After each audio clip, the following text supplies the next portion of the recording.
So today is Tuesday Talks, which I will make a slide on this or whatever, but I just wanted to talk about my personal experience with it.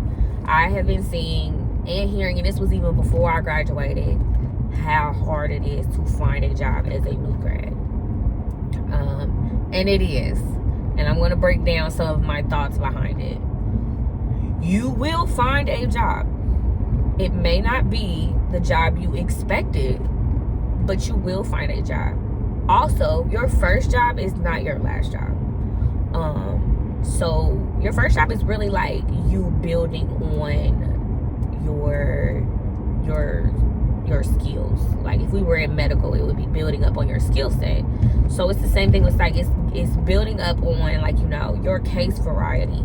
You're learning that this first year, I'm almost at my year, I still am learning. I call Jen every day almost. Jen knows I'm calling. I ain't got no shame in my game. I need help. I need to phone a friend. What would you do here? Or is my thought process on track? Like, I have to, because my biggest fear is harming somebody. You feel me? So like that first year, I'm learning.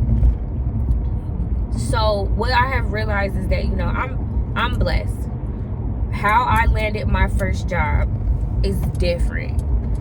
I was applying to multiple jobs right before graduation, like they tell you. So they tell you to start early because licensure and stuff, it takes forever to get licensed. I mean, like your not license, but authority to practice, your collaborative agreement, all of the things. Okay, so that takes forever. So you start applying early. I was applying before I even took my boards. So I had asked my mentor, like, what she thinks I should do, because I was seeing everybody post saying it's hard to find a job as a new grad. Instant anxiety. Anybody who knows me knows I have really, really, really bad anxiety. Like, I get very antsy, very jumpy. I have to know the answer to my questions. I need to know what I'm walking into. And unfortunately, that's just who I am. Some of my friends, they tell me, like, Kiara, you gotta take a break. Kiki, take a breath. Okay, just okay. You gotta calm down. So I remember just being very anxious, and I was asking her, like, you know, well, what should my resume like look like? Like, I have psych experience. One, I worked in the neuro ICU. TBIs, that's a real big psych thing, okay? Because the behaviors is off the chain. But I also did inpatient residential center with the kids. So I had those experiences, but I really wanted my application to be able to, my resume to stand out. You feel me? Like, you want to make yourself, you have to highlight your strengths, okay? So she told me, like, you know, bring out more of the psych that you had in those experiences. Like, I would just put ICU, maintaining drift, Will also mention that, you know, maintaining behaviors and TBI patients and stuff like that or whatever. She also told me, and this was a big thing on my resume I noticed, include your clinical experience. What company you did your clinical experience with, what physician or other provider you did your experience with. Harp on that, the different types of charting, if you know the, like, harp on your clinical experience. Also, I got letters of recommendation because help me, okay? Literally, help me. Because I need somebody else to hype me up, because I can hype me up, but they don't have to listen to me because I'm the advocate. Of course I'm going to hype me up. Somebody else needs to hype you up. That's what letter of recommendations are.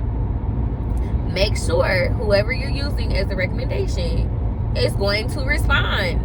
Because how many of us have put somebody down as your what's it called?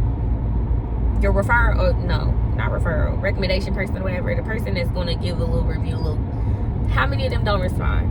Make sure you use somebody that you know will respond. Let them know, hey, I'm using you as a referral. Can you make sure you look out for this? And follow up. I don't care if it's annoying. I'm going to bug you because this is not about you. It's about me. Help me. Okay? So, you do that. Now, for me, the situation was I was getting rejection. I remember that feeling. So it's not that, there are providers out here that don't know which would do. I felt that way. I did not get my offer. I started applying 2-3 months before graduation. I did not get an offer until my last week of classes. My fellowship, my company, they finally reached out to me or whatever. So I had been applying, but also there were no positions in the area that I needed. So my job is a hybrid job. I see my patients in person, but I primarily work from home as far as like charting, any type of meetings we have, whatever, I work from home. So there were no job openings in my area. My mentor was the provider for my area. So it was, well, they have an opening in this area. It was areas that was farther out. So I was going to have to, if I gotta drive, I will drive. Anybody who knows me, I was a travel nurse, baby. Getting in my car, I don't like to drive, but hey, baby, if I got a job an hour away, I'm going an hour away. Wherever I can get this money at is where I'm going to get it. So if the only opportunity I have is over in Columbus or over in Cincinnati, I'm going to take it because I need a job. I didn't go to school all this time to not be working in what I went to school for. I didn't get licensed so that I'm not working in what I went to school for. So I had applied. I ended up applying for Columbus. Okay. Finally got a response. They finally gave me a response. We scheduled an interview. I was so nervous because, like I said, this was my last open one. Like, I hadn't applied for anywhere else. I applied for like Children's. I applied for the company I worked with at Eastway. I applied for a couple other different places, whatever. None of them bid. And the one at Children's was a new facility, so they had no providers. So but I respected whatever. It all worked out. But I had this interview, so I'm super nervous. I'm telling my mentor, I'm nervous. Like, this is, what if they don't like me? What are they gonna ask? And she's like, Kiara, you're good. Like, you're good. Just calm down. Like, she's like, you've done the work. You're almost done with school. You've been with the company. You've been being active with, like, the fellowship. You're participating in the seminars and da-da-da-da-da-da. She's like, they know your name. You feel me? Like, so we get in the interview, and God love her, the lady that's running the interview, she was also one of the head people of running my fellowship program. So, like, she was there for, like, my presentation and everything. So I'm like, I am so nervous. Like, I'm nervous. And she's like, don't be nervous. We've talked before. It's just me. Da-da-da. And then my manager, Jen, she was also in on the call, but I didn't know Jen yet. Okay. So I'm super nervous.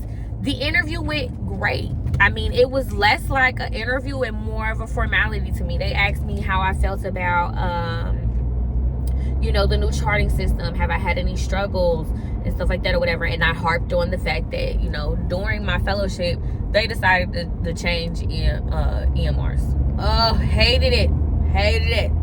But I was there for that. So I watched the whole Jerry Med to PW transition. And I helped with the Jerry Med to PW transition. I'm very good with technology. I'm part of the generation, very tech savvy. I always have been or whatever. So I helped bring notes so that the providers could look at the previous note because there are two different charting systems.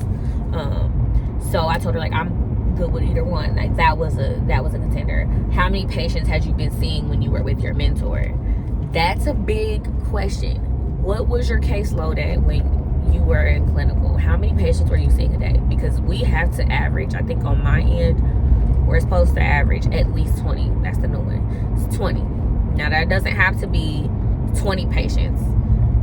It can be new evals and follow-ups. If it's a new eval, say I have 10 new patients, those count as 20 or 20 because each one new patient is 2 charting-wise, billing-wise.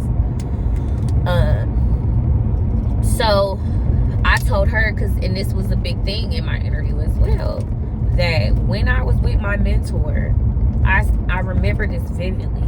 She asked me how could she help me, and I said at the end of this, I want to know what it's like to take care of a full caseload, because that's the job. I say the same thing for my students.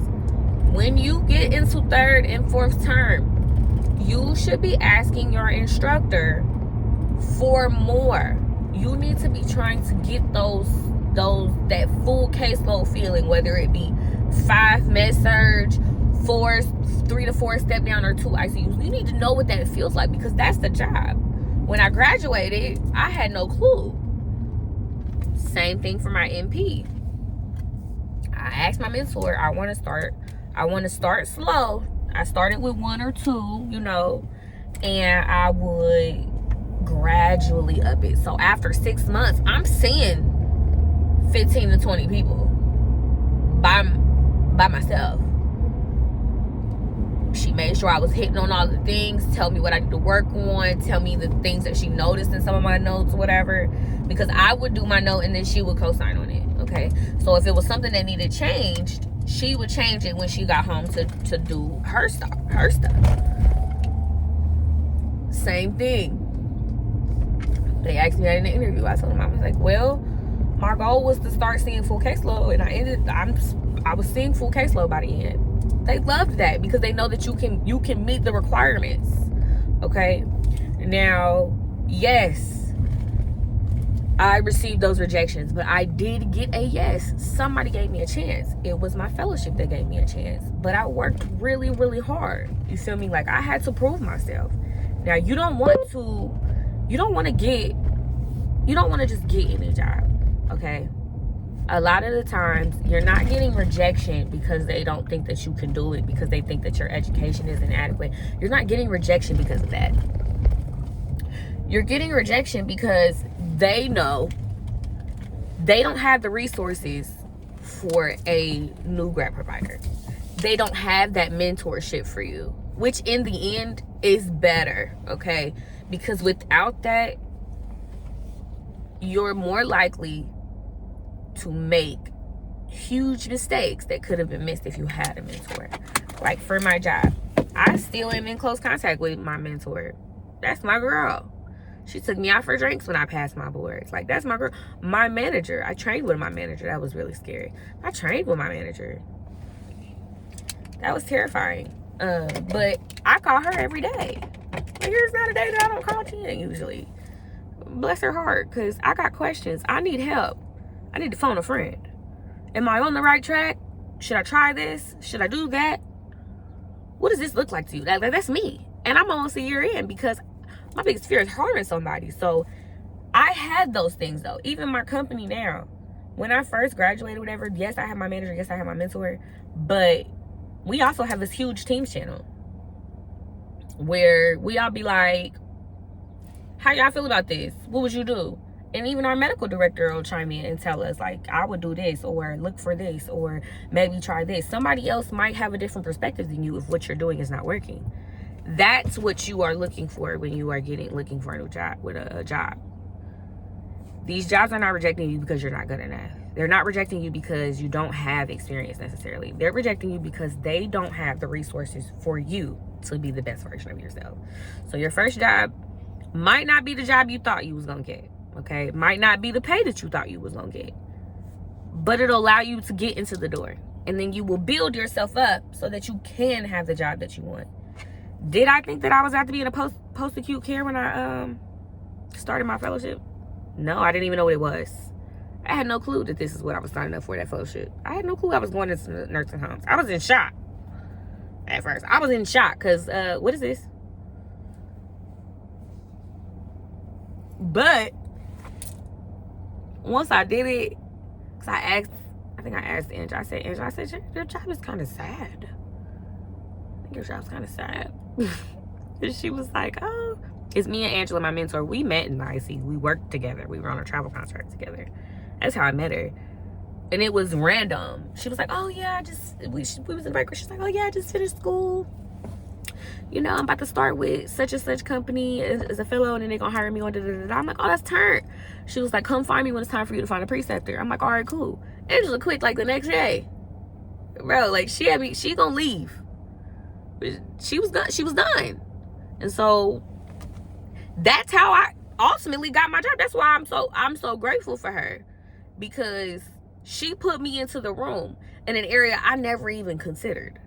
So it might not be what you think it's going to be, but it's gonna get you in the door. Now, do I want to leave my job? No. I love my job. I love the flexibility. I love the fact that I ain't gotta be nowhere at no time. I love that. Ain't no schedule. I love it.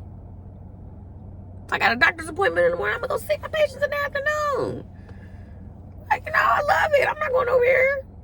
They ain't gotta worry about nowhere. They don't have to worry about me going nowhere. They're gonna have to drag me out kicking and screaming. I'm cool. But the point is that you will land your job. You will get your job. You're going to get the opportunity. But don't fall into the, oh, you'll be on your own in a few weeks. The, oh, you'll be able to make this amount of money. Don't fall into that. Do not take a job where you are not supported or have the resources to learn. Because that first year is hard. You're transitioning from nursing role to provider role, and now people are looking at you for orders. That has been one of the hardest things for me, because what do you mean it's up to me? Like, that transition in that first year is, and even now, I'm almost at my first year, which is crazy. I feel like it flew by. But I still am asking questions. I still need to make sure I'm on the right track. I still need somebody to tell me, like, hey, maybe you should try this. I still need guidance, and I'm almost at a year.